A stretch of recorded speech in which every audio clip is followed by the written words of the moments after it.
Hey everyone, and welcome. In this video, we're going to be diving into the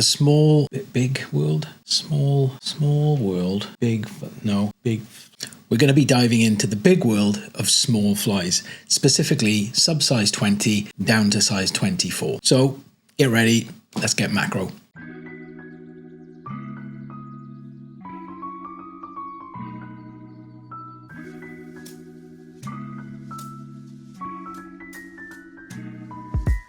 A quick word of warning, this video intended to be an introduction, if not a basics guide to how to tie small flies, but it's become a bit of a beast, so I may have a part 2, potentially a part 3 as well, and hopefully we'll get on the river and spend some time actually fishing these patterns. As such, this video is going to be slightly longer than normal. If you would rather just get into the tying, use the chapters below and feel free to jump around. So ask yourself, how often have you been in a position on the river or still water where a trout is feeding only to Lord knows what?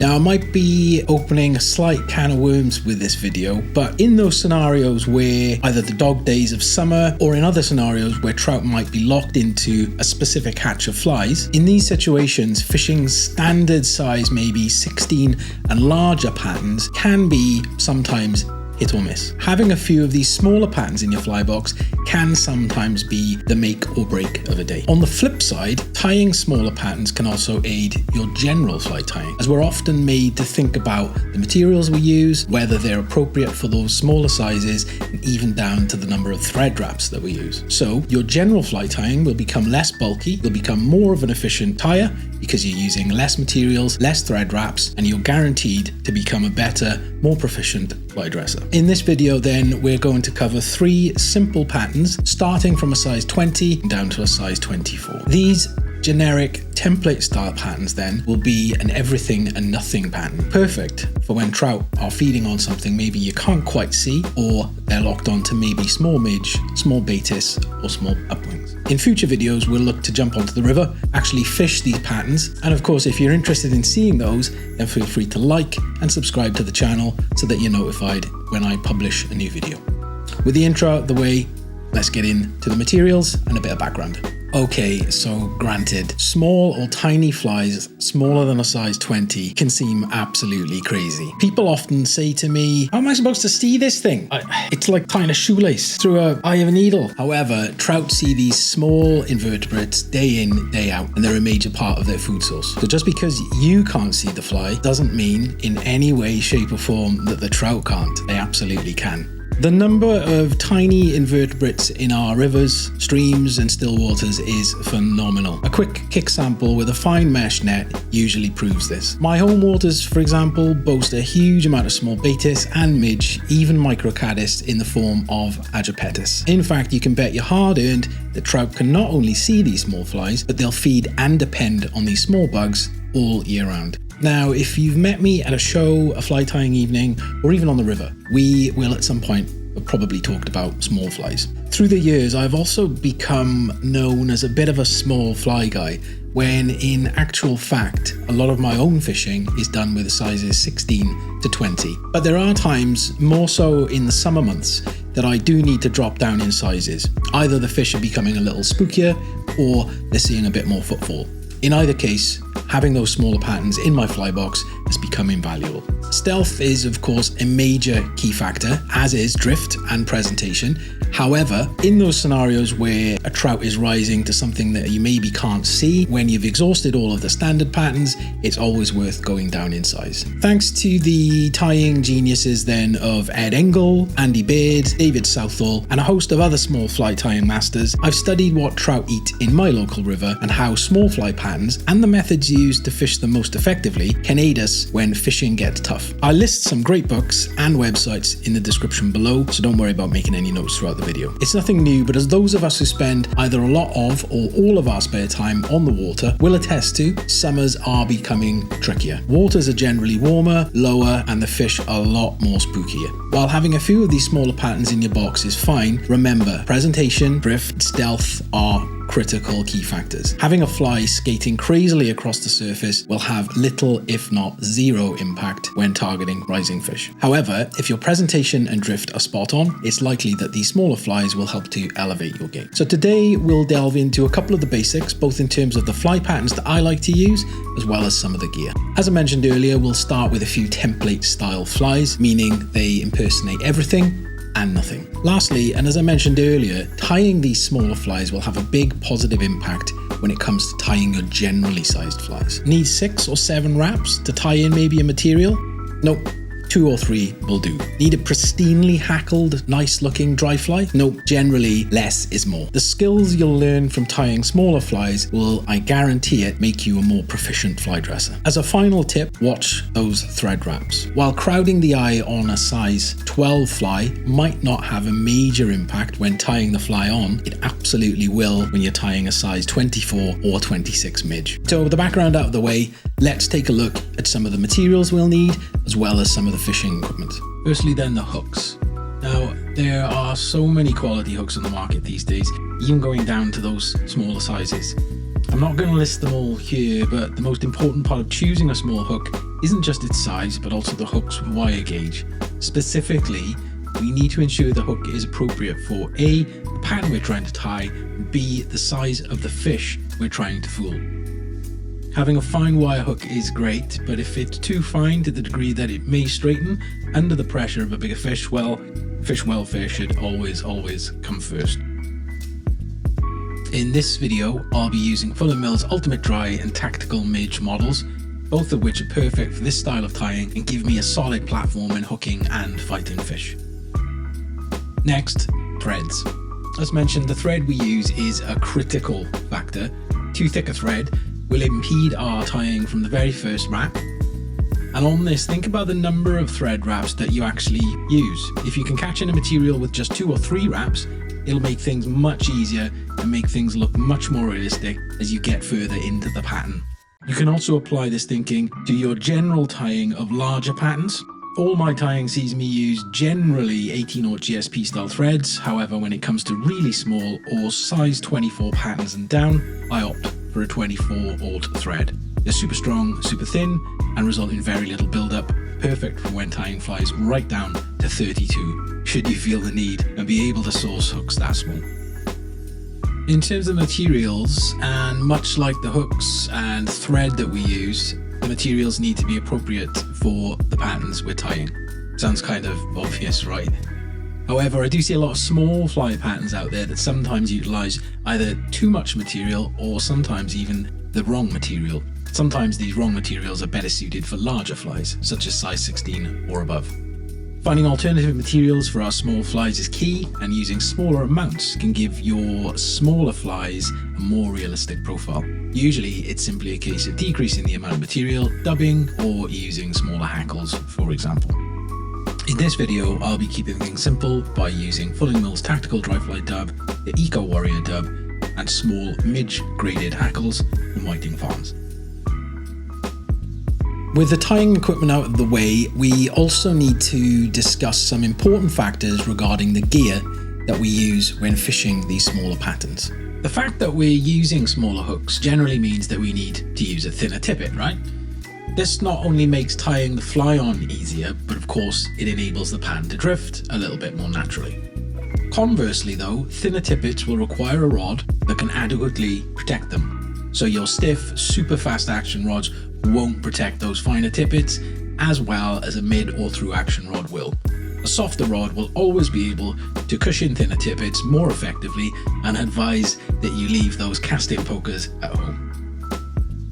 While you'll also see 8x and even 9x options, I don't like using them. Firstly, they tend to noodle up when you put them under any sort of pressure, and secondly, they can snap if they've been scratched or not taken care of. This could mean leaving a fish swimming around, trailing a long piece of tippet, and this is not what we want. Fish welfare first, every day, all day. So to keep things simple, I generally use 5x for my larger flies, 6x when things get a little tricky, anything from a sub size 22, then I will opt to use a 7x. But I'm quite lazy, or is that efficient, when I'm on the river, and I will try and stick within the 6x range as much as I can. So yeah, I suppose I am casting off a little bit of presentation, subtlety when the fly is drifting. However, I'll opt to put the fish welfare first and then maybe presentation second. Now I opt to use either Fulling Mills Masterclass or Rio Supple Flex. Both are reliable, super supple, and when presented correctly can enhance a drag-free drift. What do I use for rods? Well, again, that's very personal. I generally tend to gravitate for my Sage Trout LL. It's a superb rod, and as I mentioned earlier, we don't want something which is poker stiff. The Trout LL is great. It has a medium to a tip flex, and of course it has that supple cushioning backbone that can help protect those thinner tippets. So with the materials and a bit of background out of the way, let's get into some tying. The RS2 or Rim Semblance Mk2 was developed by Rim Chung in the 1980s to imitate small batis and midge, specifically those found on the South Platte River in Colorado. This is a great small emerger pattern, it's easy to tie, and as it's the first pattern in this video, I'm going to start with a comfortably large size 20 before we get into the really small stuff.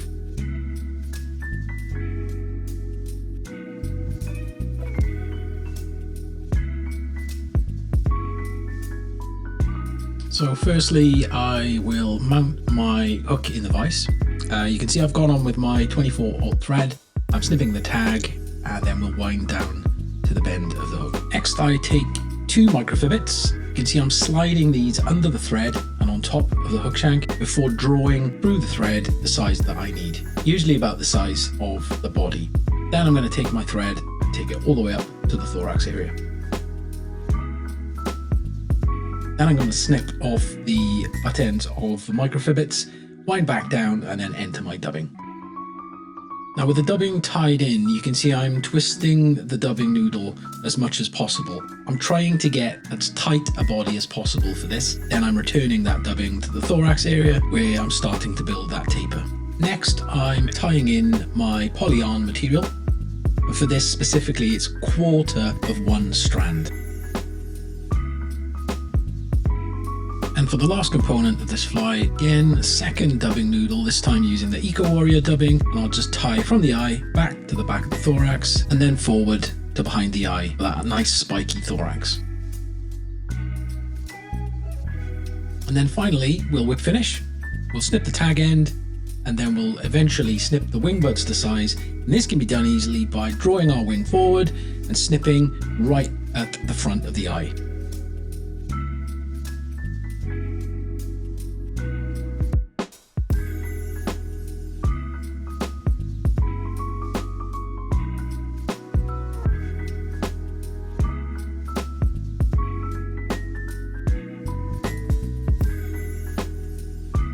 Our next pattern sees us getting into something a little smaller.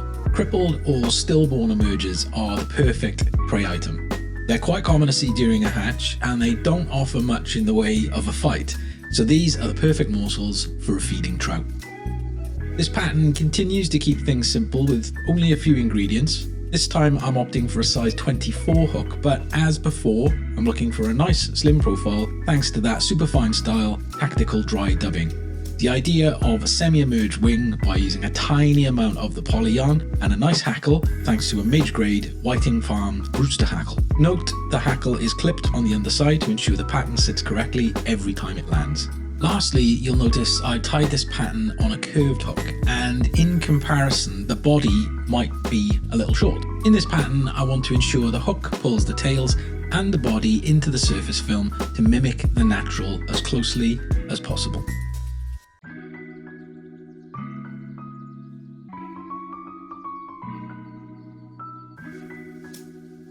Good, we're getting a little smaller. So a size 24 hook in the vise.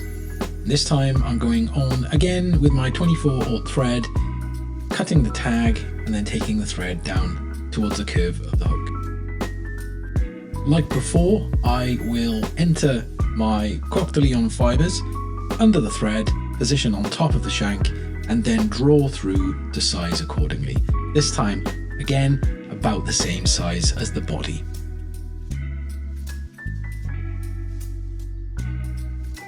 Once tied in, I'll take my thread to the rear of the thorax, snip the butt ends of the Coq de Leon, and then return the thread back to the rear of the fly. Like our previous fly pattern, Again, I'm using the tactical dry fly dubbing. And for this, I'm looking to twist, like the previous pattern, to twist it nice and tight so that we form a nice tapered body.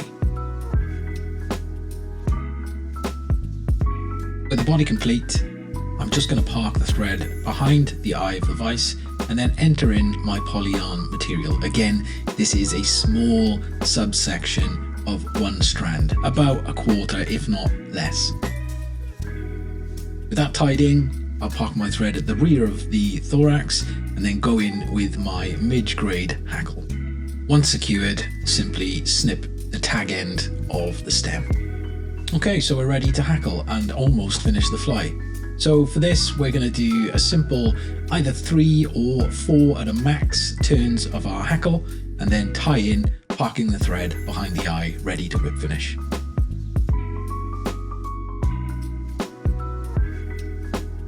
With the hackle tied in and secured, we'll remove any remaining and then we'll tidy up the fly. Firstly by whip finishing, trimming the wing to length and then snipping the underside of the hackle.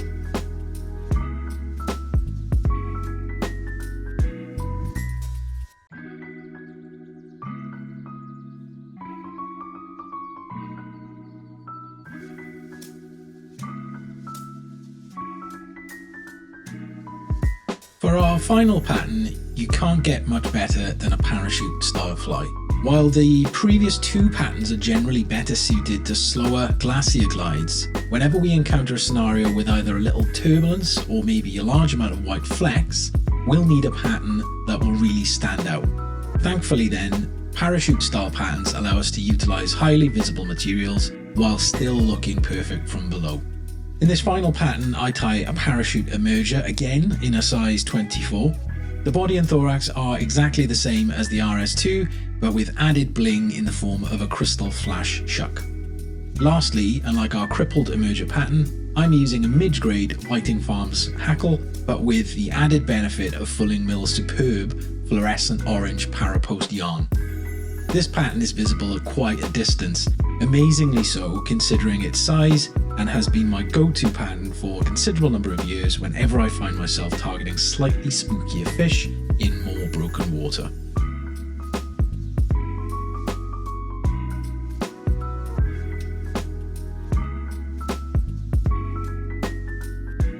Okay, our final fly.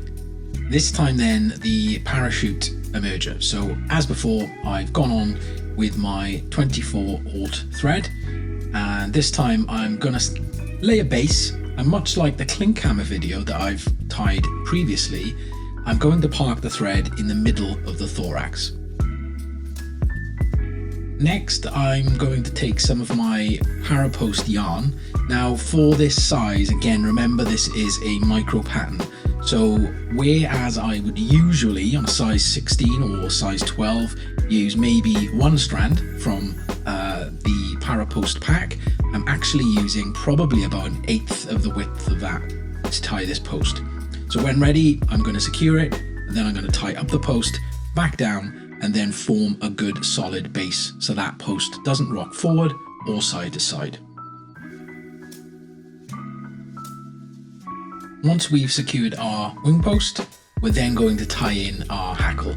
So again, tie in at the base, behind the eye, then in touching turns up the post and then back down, parking your thread at the bottom of the post. As with any parachute style fly, I opt to tie in and utilize that rachis or stem of feather by tying it into the body. That L-shaped tie-in gives us extra security and a bit more resilience. Once at the tail end of the fly, I'm going to secure my shuck material, in this case crystal flash, and then tie up in touching turns towards the thorax. With the crystal flash tied in, we'll snip the waist, take our thread back down to the tail end of the fly, and then form that nice, tapered, slim body with our tactical dry dub. With the body complete, I now opt to use a second dubbing noodle, and that of the Eco Warrior dub. This gives us the nice spikiness that we need in the thorax and allows us to cover that thread perfectly.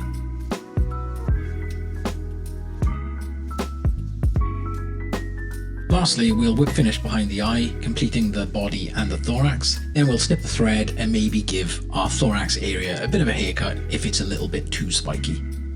As always, when tying in my parachute hackle, I opt to change the aspect of the hook in the vise.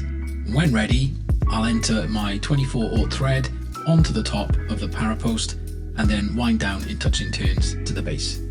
When I'm ready, I'll then take the hackle and wind around again in touching turns from top to bottom and then tie off underneath the hackle. For this, I usually opt for 3, 4 or a maximum of 5 turns of hackle, as this should give us all the buoyancy that we need.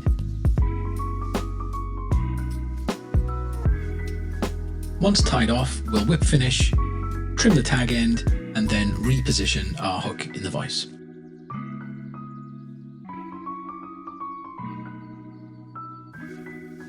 Finally, all we need to do is trim the hackle to length, and for this I normally opt to mirror the width of the hackle fibres. So hopefully this introduction has been helpful and a little interesting, and hopefully this will give you a little bit of confidence and maybe a nudge to get you into tying a few smaller flies. So if you're interested in more small fly fun, let me know in the description below, in the comments, reach out to me, let me know what you fancy in future videos.